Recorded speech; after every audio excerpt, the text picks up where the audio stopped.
All right, all right. Welcome into week 4 already of Jimmy and Jake's excellent USL adventure. Jake, are you ready for yet another awkward, quick version of How's Your Touch? I am absolutely ready to be made to look like a fool.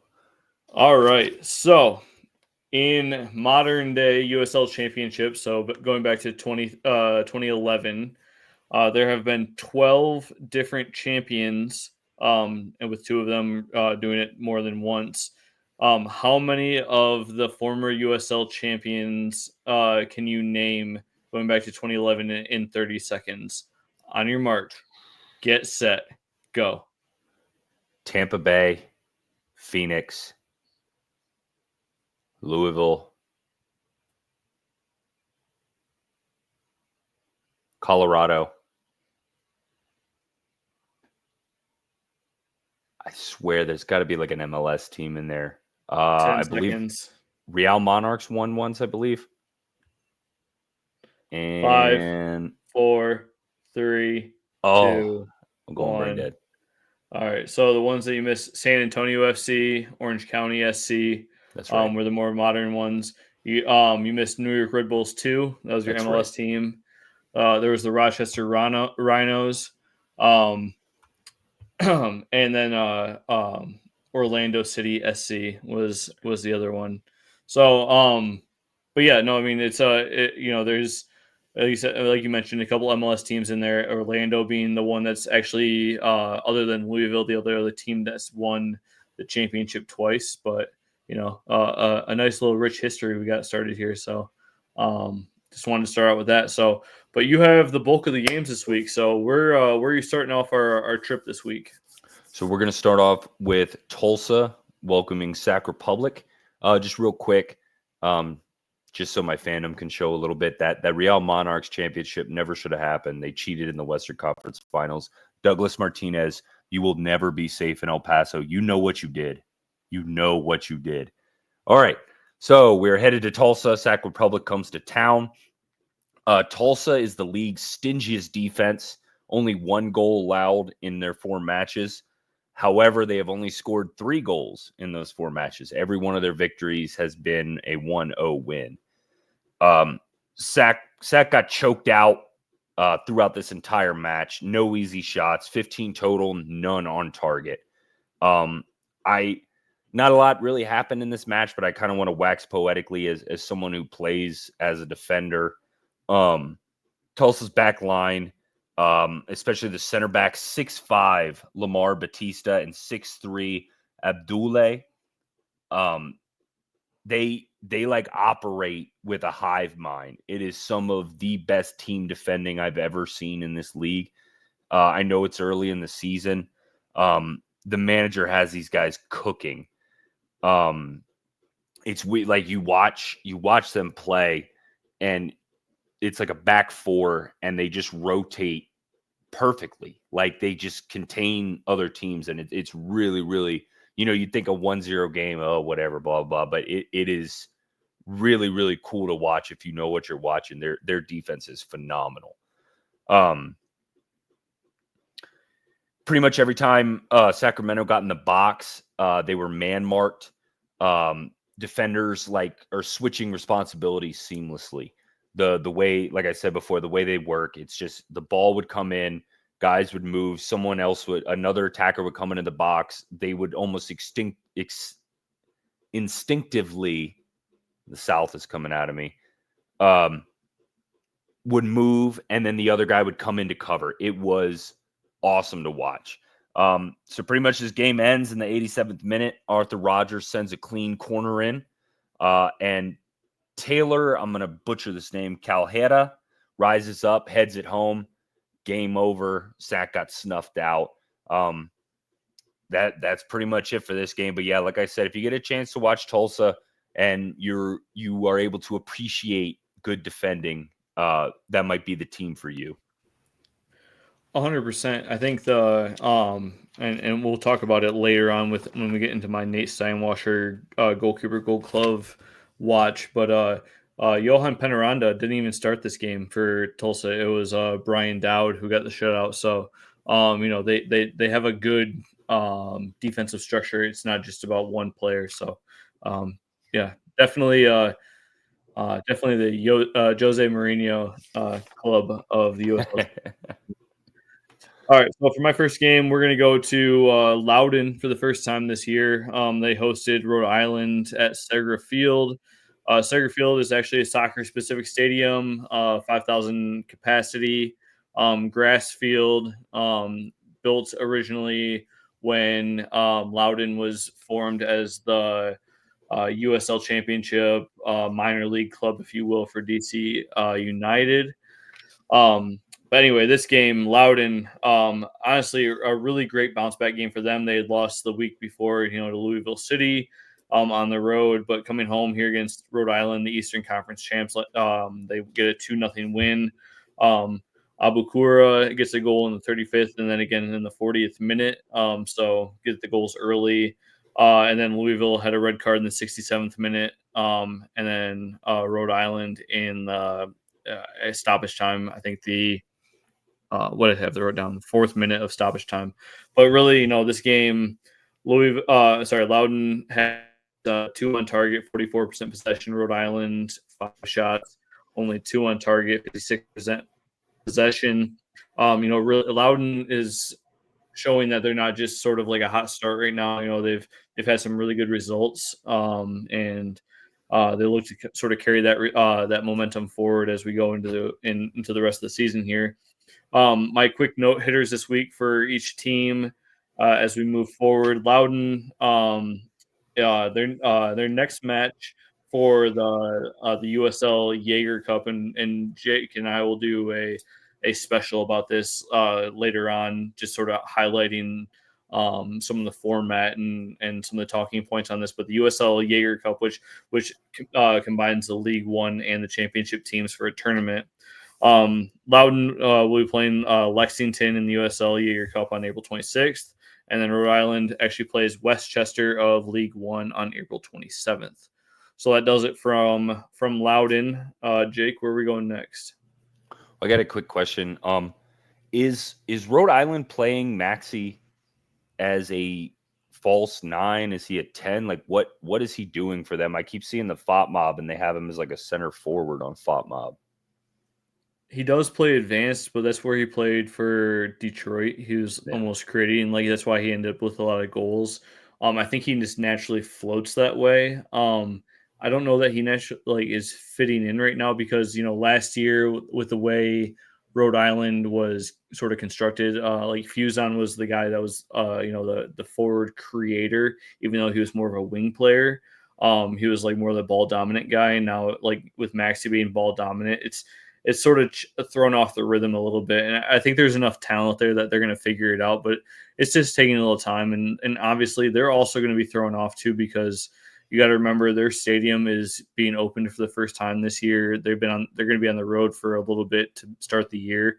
And just a lot like a challenging start, but I'm not sleeping on the talent they have there. And those guys are all veteran guys. I think they're really going to figure it out. And Kano Smith is an excellent coach for Rhode Island. Yeah. Nice. So we are going to head up to Hartford, where my El Paso Locomotive went for a visit. Really like Hartford's jerseys. As some of y'all might know, I'm a Carolina Hurricanes fan, and they do the Hartford Whalers jersey nights, which in my opinion is probably the greatest jersey of all time, in my opinion. But Hartford is sort of mimicking those colors. I really, really like that. They looked really good playing. As for this match, the one word that I would describe it is boring.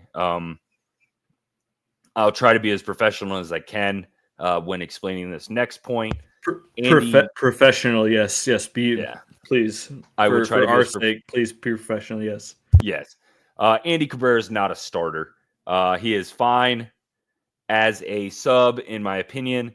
0 for 2 on crosses, 0 for 1 on long balls, dribbled past twice, and a general malaise. The man is a malingerer and a I'm not going to say it. I don't like him starting. I don't really even like him on the team, as many of you know. I will keep harping on this for the rest of the season. Pretty much an even match. Locomotive had 53% of the ball. They had more shots on target. Unfortunately, Hartford's one shot on target equaled their one goal. 10 minutes in, deflected free kick leads to an Eric Calvillo shot that gets sort of deflected off like the remnants of the free kick line. It kind of rolls off the Hartford defender's chest and right onto the foot of Roberto Avila. Pounces on it, gets his second goal of the season. A lot of shouts for offsides, but after the replay, he was good. 29th minute, Michi Nagalina embarrasses 3 Locomotive players. They essentially had like a triangle around him. He bounces back and forth and gets it right past him. Lays it off to Jonathan Jimenez, who delivers it into a charging Mamadou Dieng, shoots from inside the 6-yard box, and just he beats Arturo Ortiz in sort of a sprint. Arturo Ortiz was bitching about something, but dude got dusted. Former Liga MX player getting embarrassed. But yeah, a lot of things could have gone different on this one. Jamali Waite could have gotten out for the ball. Ortiz could have not lost to his man. And, maybe those 3 defenders probably could have taken the ball off the guy that dribbled past them. Whatever. 1-1 at this point. For the majority of the second half, one of the thing that made me mad was El Paso just appeared to be playing for a tie. The announcers knew it. Pretty much everyone in the field knew it. It's like you're at one of the worst teams in the league. Like these guys, they scored their first goal of the season against you. And you guys are sitting there playing for a draw. It's trying to be professional. And then pretty much 86 minute, really, really bad set piece defense from Hartford. Corners bounce across the face of goal. And Wahab Akwe puts it in. It looked like with some part of his upper body. I haven't seen a replay that's closer yet, but it looks like it just kind of comes and it bounces either off his stomach or his chest in for the goal. And then to finish it up, I had written depressing win. So get it together, Wilmer. Figure it out. Depressing win, yes. The saddest celebration for Jake. No, I have nothing to add to that other than it is incredible that Hartford has exactly 2 shots on target and 1 goal in 3 games. That'll be reflected in the power rankings, which I know you have a note about later. All right. So my next game is we're going back to Pittsburgh and Highmark Stadium for the Riverhounds versus they're hosting the Birmingham Legion. Legion coming off of 2 honestly nice results for them with ties against Louisville and DCFC. But they just absolutely get outplayed here. Pittsburgh gets a 2-0 win. Some quick fun notes about Pittsburgh. They've been around since 1998. They started in 1999 playing. As long as they've been around, their best finish came in 2023 when they finished in first place in the Eastern Conference in the regular season. And then, famously, as we like to joke about in here, their coach is Bob Lilly. He's been the coach since 2018. He's got over 100 wins as the coach of the Riverhounds. Also coached some other teams within the USL setup as well. Compiler. Hey, somebody's got to keep giving him a job, right? Right? Okay. I'm just saying. Anyway, so like I mentioned, this game 2-0 win. Pittsburgh pretty efficient. Mertz in the first half and the 36th minute gets a goal, and then Captain Griff in the 70th minute to finish it off. 2-0 win. Easy as you like. Pittsburgh 8 shots, 4 on target, 51% possession. Birmingham 11 shots, only 2 on target, 49% possession. Honestly, the biggest win here for Pittsburgh is that they kept Ronaldo Damas quiet. He is a serial goal scorer, so don't be surprised to see him back on the score sheet here next week. But then again, I mentioned the USL Jaeger Cup stuff. So for Pittsburgh, they play against Detroit City FC in the Jaeger Cup on April 26th, and Birmingham plays against the Chattanooga Red Wolves of League One on April 27th. So some games to look forward to, and like I mentioned, Jake and I will cover that in a special Jägermeister Cup episode. Jake, next game. We might actually, or at least on my side of the recording, might actually have some actual Jägermeister involved. I hate black licorice. Oh yeah, that's like the bro drink. I used to drink those a lot. I'm a mature person now. Lexington, Jaeger we're heading to bombs. Lexington, huh? Jaeger bombs. Jaeger bombs. It's my new haircut. We're heading to Lexington, where they continue to have some rotten luck. Went up 2-0 in this game at one point. Lexington actually controlled the match, 61% possession, 16-9 shots, 5-4 on target, 389 passes to 227 from San Antonio. Lex started off hot, 11th minute. Beautiful long pass to Kieran Sargent. Gets down the line. Well-centered ball to Nicholas Firmino, who finishes it off. They're up 1-0 at this point. In the 16th minute, Marcus Epps continues to impress. Latches onto a headed pass from Corey Burt. Literally pantses a defender, Alex Crognale. What I mispronouncing the hell out of that name, but it's denied. The keeper gets right in front of it, like pretty much point blank shot, blocks it. Unfortunately, the rebound goes right to the head of Alex Burke, 2-0 Lexington.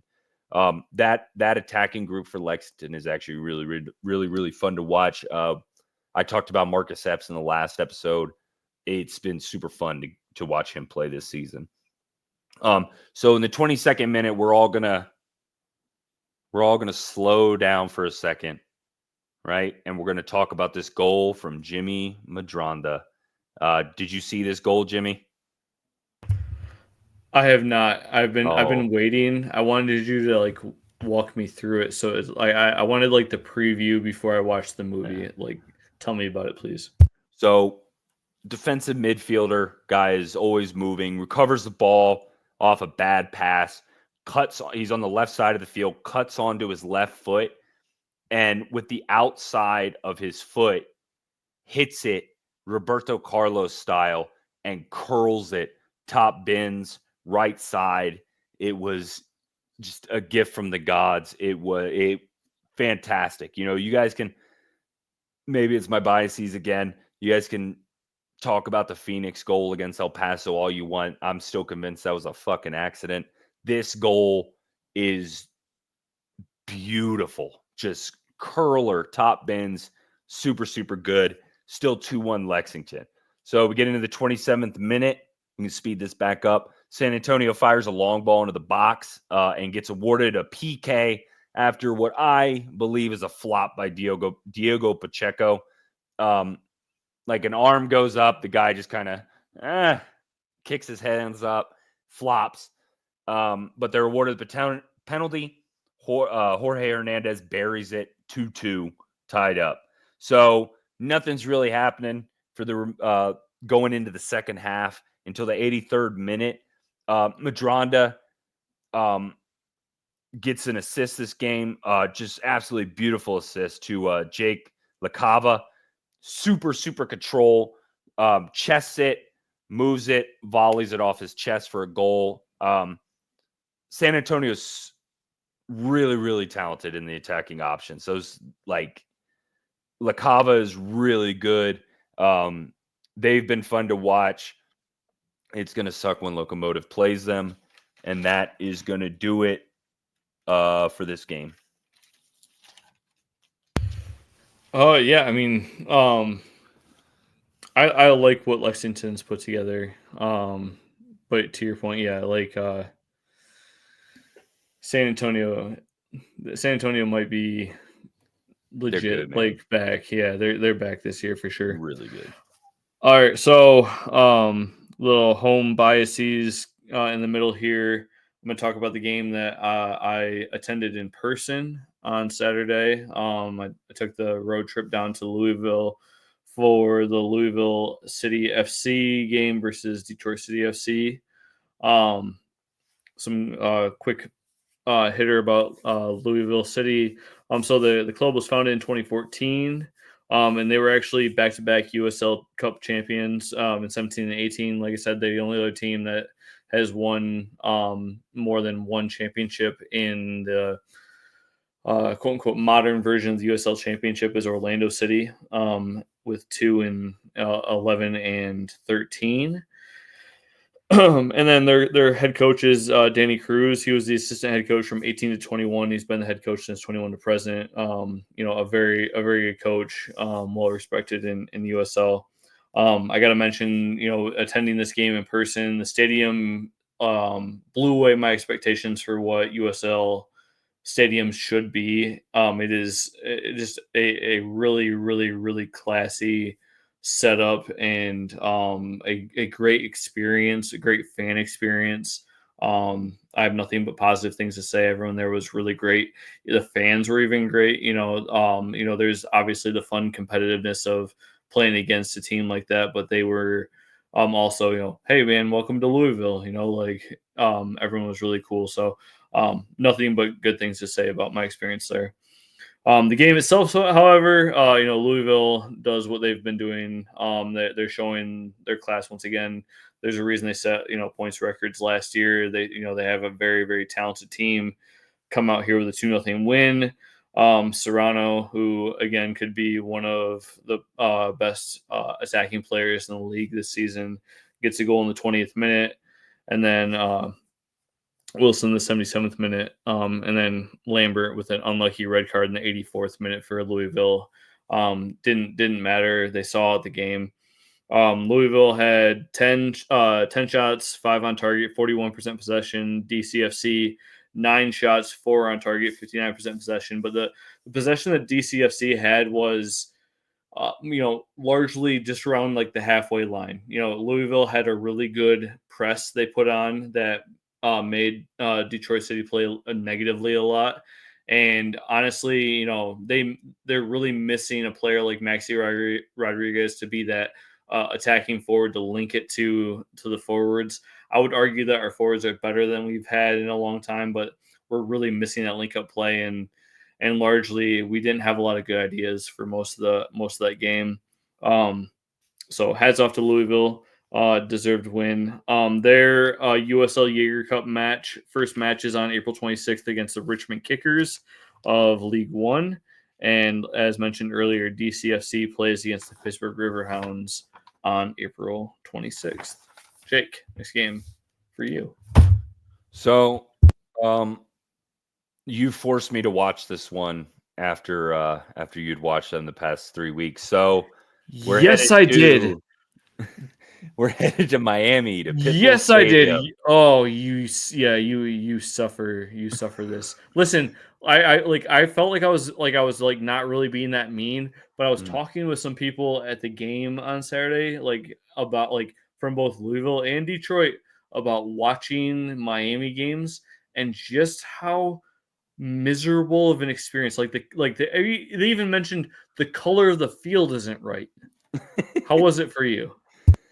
It was actually a pretty good game from Miami. They had a chance to do the funniest thing ever, but Tambakis, the New Mexico keeper, decided to stand on his head for most of the game. Had 6 total saves, including a double save at one point in the 6th minute. New Mexico had possession of the ball, 65%.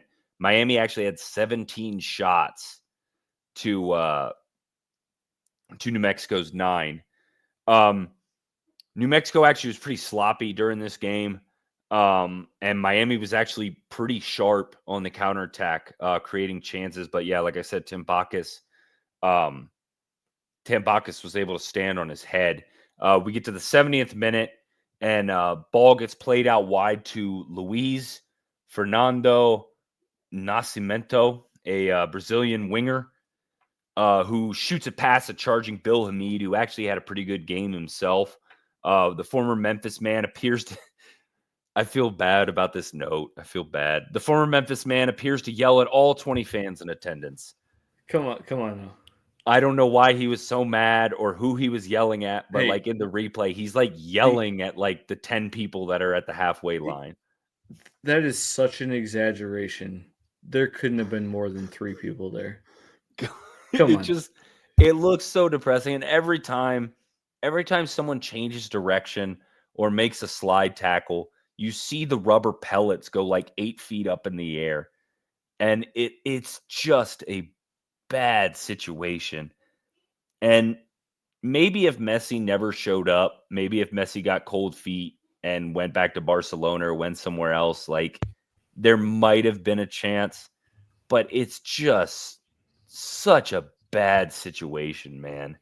Don't you put that evil on me, Ricky Bobby. There's no way. Like, I mean, there I've watched like past games too. This is not like this was before Messi. They had an attendance problem. Yeah. Like I understand wanting to make it work and they have like it like not good. They have like money backing them and it Yeah. seems like a market that should be, but it's Dude, like get out of Miami. Like if you have the money, get out of Miami and go somewhere like Tallahassee or somewhere like either the Florida Bama area or go like Central Florida, not Orlando obviously, but like get out of there and well go they somewhere. already have Tampa, right? The Uh, Rowdies are good and Sporting Jacks is coming yeah. right from Jacksonville. So I mean, like that kind of covers Florida. Like I would like I wouldn't mind conceding Miami as far as the arms race goes, and like moving to something else like, um, you know, somewhere else that like makes more sense as far as an area down there. I mean, Miami. It this doesn't seem like it's working, but I digress. All right. Yeah. Next game for me, we are going to and uh you know, I am a DCFC fan, but you know, one of my first games I went to as a USL uh fan was to Patriots Point, which is my beautiful backdrop this game, and the Charleston Battery, which I'm wearing the hat tonight. But in this game, we're actually going to Wake Med Park in North Carolina, and they're hosting Charleston Battery, and they actually get a great win here, 2-1 over Charleston Battery. Some quick notes about North Carolina, and you know, I did this for Miami last week, but for North Carolina, a USL Division One heat check, if you will. So where are they at as far as some of the 3 key indicators you need? So stadium capacity over 15,000. That's a negatory. Wake Med Park is right around 10,000 right now, so they don't have the capacity there.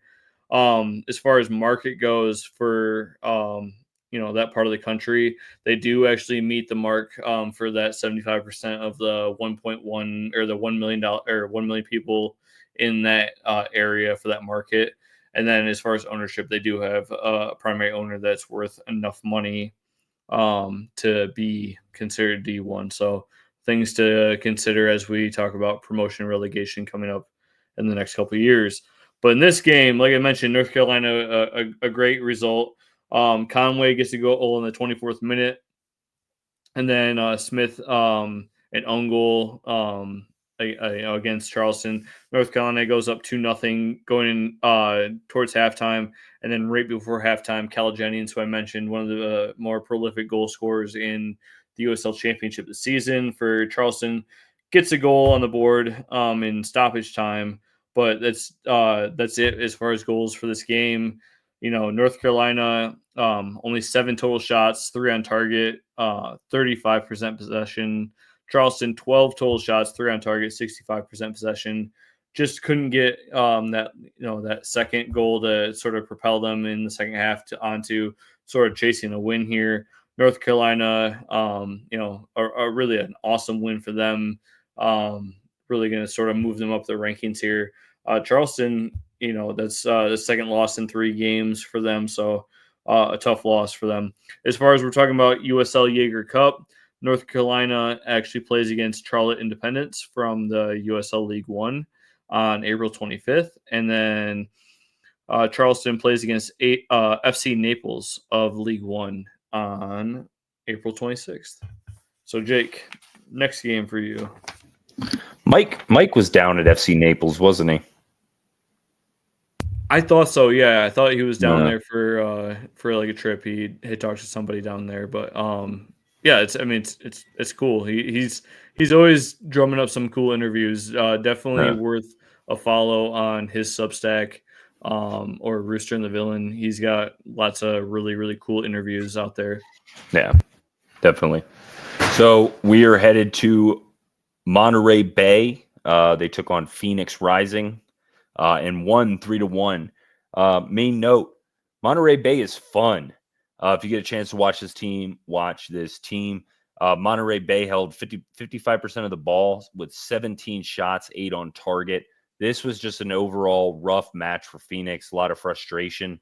And just to show, I guess, how fun Monterey Bay can be, super creative free kick in the 3rd minute. Set the ball down, and instead of sending the ball over, it's almost this like slow roller that he kicks to Elijah Paul, who then sends it into the mush. Carlos Guzman latches onto it, and we got a center back goal. That's Paul's 5th goal involvement in 4 matches, 3 goals, 2 assists. Keep your eye on that young man. He is good. 1-0 Monterey Bay at this point. In the 17th minute, Isan Sako receives the ball on the wing, plays it into Remy Cabral. The French connection right there, Frenchman to Frenchman on this goal. Remy Cabral hits it with like sort of a weird low power knuckleball, like from point blank range.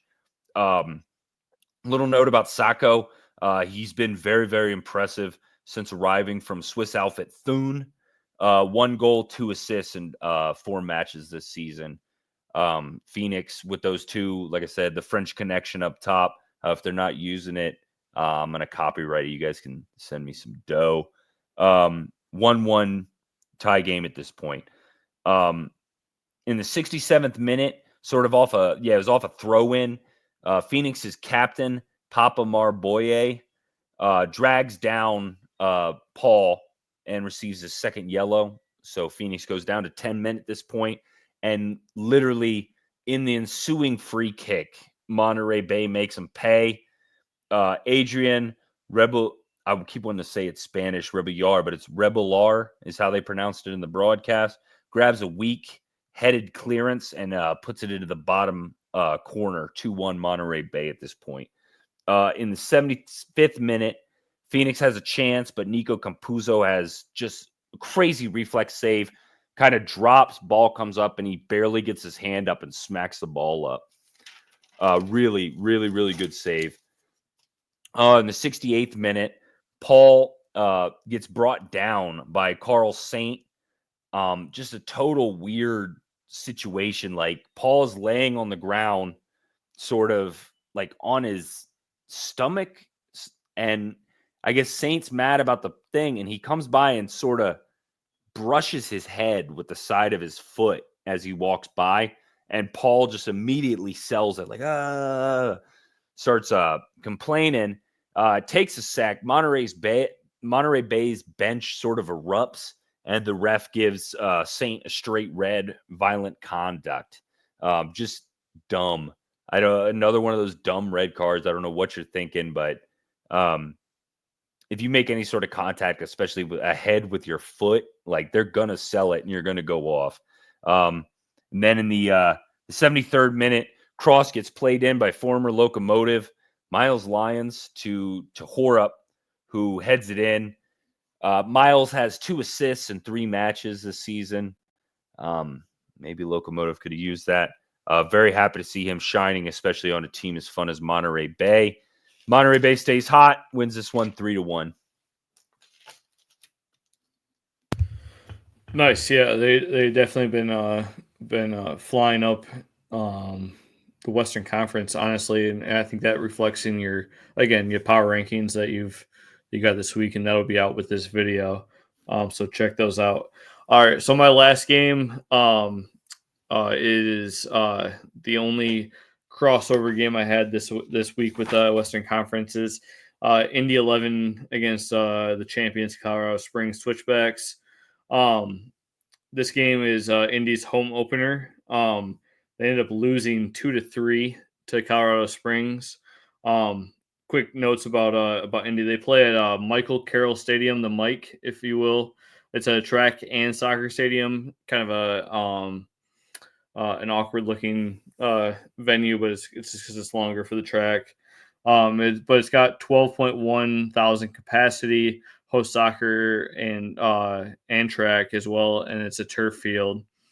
And we'll talk about Indy going forward. I know they have actually some stadium that's being built right now, but that's going to be position them well for D1 going forward. But I digress. This game, like I mentioned, 5 goals in this game. Indy is a very good team, but Colorado Springs showing some of what got them to the title last year. They get a goal. Foster gets a goal for Indy in the 19th minute. And then Micheletto gets 2 goals back-to-back for Colorado Springs in the 43rd minute. And then the 62nd minute, Dylan in the 64th minute makes it 3-1. Quinn salvages one in 8 minutes of stoppage time for Indy 11. It's not enough. They lose 3-2. Tons of shots. Indy 11, again, home, 17 shots, 4 on target, 54% possession. Colorado Springs, 14 shots, 4 on target, 46% possession. So it was a really exciting game. Colorado Springs, I think, is still very much a team that needs to be watched in the Western Conference. And then, for Indy, obviously disappointing to lose at home, especially on their home opener. But again, I maintain that they have enough talent, especially with like Blake and some of those guys going forward, that they're really going to be well set up for what is a pretty competitive Eastern Conference. But Indy's one to watch as well. For both teams, looking at the Jaeger Cup, Indy plays against Forward Madison of League One on the 26th, and Colorado Springs plays against El Paso all the way on May 31st. Is their first matchup for the Jägermeister Cup. Jake, last matchup. Where are you taking us? I just want to say real quick, Justin Dillon can be lethal if he is allowed to be like that big man center forward, which he wasn't allowed to do with us. So this next match, there's just really nothing to talk about. It's a 0-0 draw. Oakland welcomes Las Vegas Lights. Literally at the game finished 50-50 possession. 63-37 for Oakland in the first, and 66-34 for Las Vegas in the second.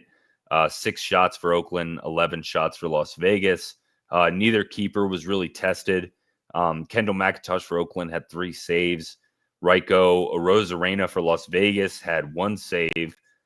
Both of these clubs are really having trouble finding the back of the net throughout this season. Las Vegas only has 3 goals, and I believe those 3 were scored at home.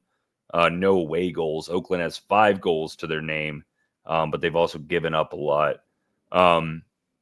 Oakland is still winless along with Hartford and Miami. Just a ride on the struggle bus this season, which has been really depressing since they've started playing at the Coliseum. It kind of sucks to do that in front of so many fans, but yeah, like I said, not much to talk about with this one. This ends 0-0 in a total snooze fest. Thank you for saving that one for the end of your journey. It was some excellent ASMR to fall asleep to. I appreciate that. All right. So for me, Nate Steinwasser, goalkeeper, Gold Glove watch. Like I mentioned, Penaranda did not play this week, but Tulsa still gets a shutout. That sort of affects where his position is. Shows how good Tulsa's defense is. Maybe doesn't reflect how good a keeper he is. But for me, I'm actually moving Alex Timbakis into my number 1 Gold Club goalkeeper watch. He's got 2 shutouts now for New Mexico. Tied for the league lead with 12 saves. He's got 4 goals allowed, but that's a goal a game. So, that rate is acceptable. Definitely a solid goalkeeper, and a reason why New Mexico has had a decent start to the season. Jake? I don't want to talk about it. Okay, yeah, that's fine. I don't want to talk about it. So my yet to be named Player of the Week award is going to go to Abdelatif Abukora of Loudoun United. 2 goals on the day. Guy's having a really, really good season. I believe 5 goal involvements in 4 matches, 4 goals, 1 assist for Loudoun. Yeah, he's my Player of the Week this week. Really, really good performance for him. The Egyptian. That's why he's got a name I can't pronounce. Fair enough. All right. Well, sir, it's been another fun week. A great start to the season. First month in here. Excited for another 10 games coming up this week, and we'll do it again next week. Good talking to you, bud. Absolutely. Same, man. Have a good night.